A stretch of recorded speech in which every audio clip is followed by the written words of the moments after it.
Read. The elephant is my favorite animal. It is big and gray. It has big ears. The elephant helps people. It is strong. Do activity A from your textbook. Fill in the blanks with given words.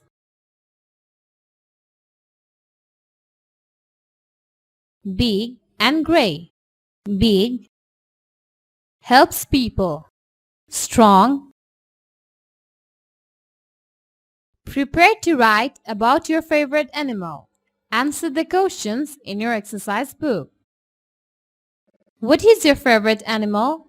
What color is it? What size is it? Describe one body part of the animal. See an example. Black stripes on its body. Orange. Big.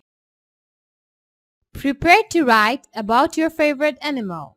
Answer the questions in your fox, lion or red, small, pointed ear and nose, deer, antlers, small, brown, bear, short tail, black, brown or white, large. Write a paragraph about your favorite animal in your exercise book. Use your answers to the questions in Activity B. Write a paragraph about your favorite animal in your exercise book. Use your answers to the questions in Activity B. Tiger is my favorite animal. It is orange. It is big. It has black stripes on its body.